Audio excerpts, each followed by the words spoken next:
Ya estamos de vuelta aquí en Observatorio de TV UNAM, conversando con el secretario federal de Energía, el licenciado Pedro Joaquín Codwell. Señor secretario, la reforma energética ha concentrado el debate en el tema petrolero, del gas, pero también es una reforma que modificará la manera en que se ha producido, distribuido la electricidad de nuestro país.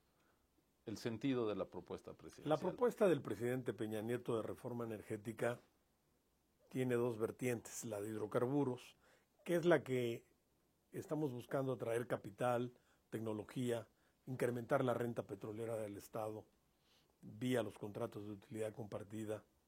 Y bueno, ya no hablamos, quizá más adelante, de esta reforma en la parte de transformación industrial, donde hay apertura a la inversión privada a través de permisos para refinería, transporte y almacenamiento. Y la otra vertiente de la reforma es la eléctrica. Y la eléctrica es la que nos debe de dar la competitividad de las empresas mexicanas, la competitividad de nuestra economía. Actualmente, le decía yo, las tarifas eléctricas son subsidiadas con un 0.75% del Producto Interno Bruto.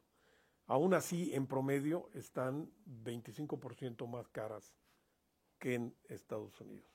Si no tuviéramos el subsidio, en promedio estaríamos 73% más caros.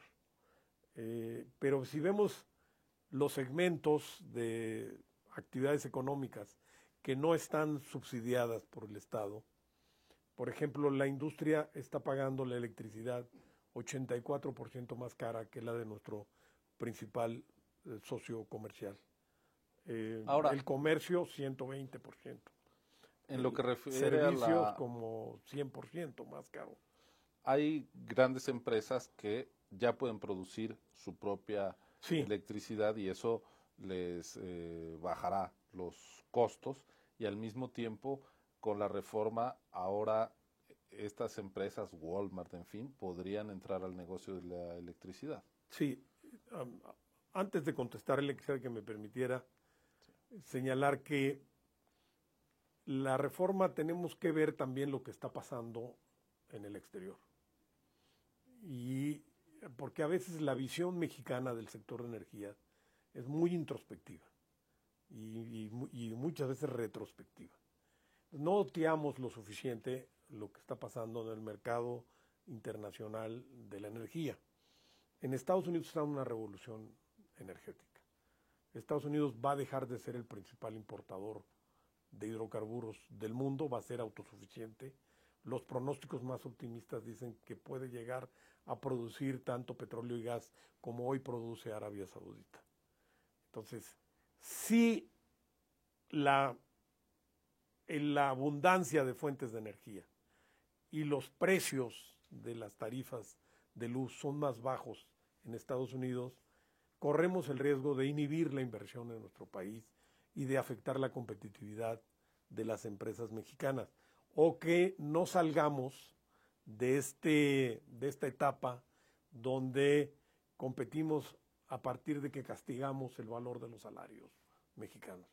Y si la energía es más cara en México que en el otro lado de la frontera, estamos poniendo en riesgo el desarrollo económico del país.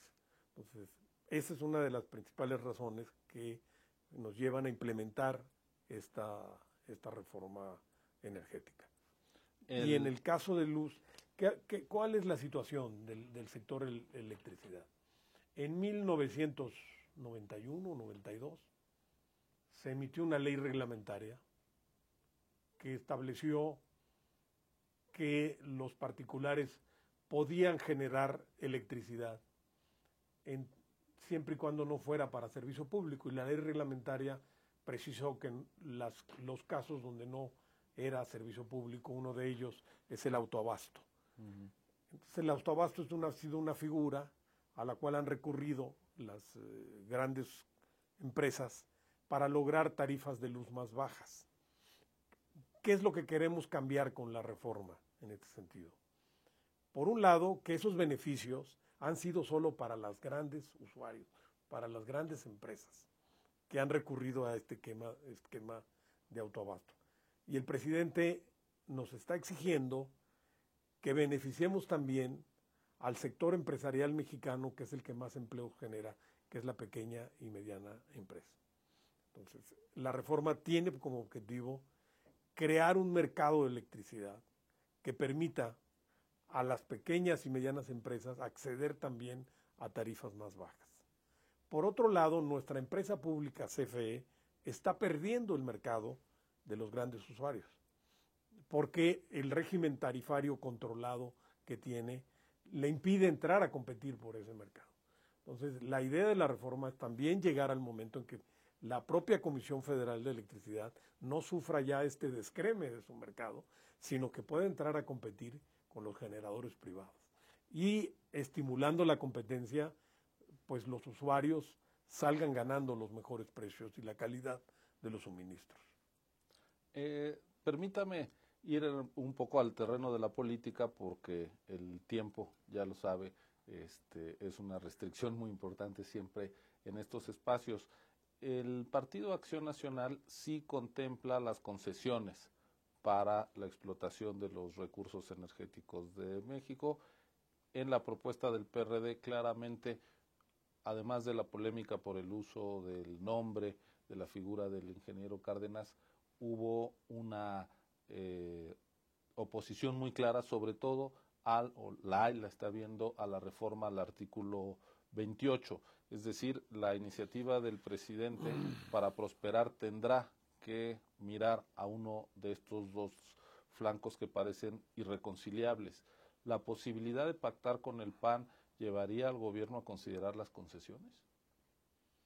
Bueno, es un tema que tendrá que resolverse en el Congreso. En principio, la iniciativa del presidente está ajustada a lo que establece el Pacto por México, que señalaba que en todo momento el petróleo debe estar en manos del Estado, a partir de su extracción hasta su comercialización. Y por eso llegamos a este tipo de contratos de utilidad compartida, y también luego percibimos que coincidían exactamente con los que había establecido en su reforma constitucional posterior a la expropiación el general Cárdenas. Entonces, quisimos mostrar la fidelidad histórica y también la visión moderna del general Cárdenas, que en los 38 concibió un modelo que es vigente y que puede ser vigente y eficaz en el siglo XXI. La posibilidad de modificar el artículo 27 para eliminar la restricción a que se establezcan contratos podría darle a la iniciativa del presidente ciertos puentes con la del ingeniero Cárdenas, pero no así la del 28. ¿Qué tanto podría avanzarse, prosperar el modelo de cambio energético que están ustedes pensando si el 28 se mantiene como está y por lo tanto se deja en el texto constitucional que será una actividad estratégica para la nación la explotación del petróleo? Qué bueno que me pregunta eso. No es la intención del gobierno que el petróleo, en su etapa de extracción y de exploración, deje de ser una actividad exclusiva del Estado. Nosotros lo que en realidad queremos con la reforma del 28 es que siga siendo una actividad exclusiva, pero en términos de lo que señalaría el 27, que es que permita los contratos de utilidad compartida y que el Estado pueda tener un poco más de flexibilidad para llevar a cabo estas tareas que son fundamentales para la economía nacional. En donde sí estamos planteando una apertura es en la parte de transformación industrial, porque, y ahí hablando de eficiencia, Pemex gana dinero, usted mencionó las cifras que gana antes de impuestos, pero esas utilidades, la fuente principalísima es Pemex Perforación y Pemex Extracción. Cuando vemos las cifras de Pemex Gas y particularmente Pemex Refinación y Pemex Petroquímica, las pérdidas son cuantiosas. ¿Y no tiene que ver con los precios de transferencia internos? Tenemos ahí 100 55,000 millones de pesos ha perdido Pemex Refinación en los últimos 9 años. ¿Perdón? ¿Qué perdón? ¿No tiene que ver también con el precio en el que Pemex Extracción No, tiene que ver también con, es un asunto de capital para modernizar las refinerías y de eficiencia en la producción. Los índices de eficiencia de Pemex en refinación andan alrededor del 64%. El promedio internacional anda alrededor entre el 74 y el 78% de eficiencia. Entonces, lo que queremos, pero además hay absurdos regulatorios. Mire, una refinería nueva cuesta 11,000 millones de dólares. En Deer Park, Texas, Pemex está asociado con una empresa internacional petrolera y es la refinería que tiene los índices de eficiencia más altos. ¿Por qué lo que Pemex sí puede hacer en el extranjero no lo puede hacer en territorio nacional? ¿Por qué ser una de las 2 o 3 empresas estatales en el mundo apenas que no puede asociarse en la etapa de transformación industrial, que ya no es estrictamente la explotación petrolera?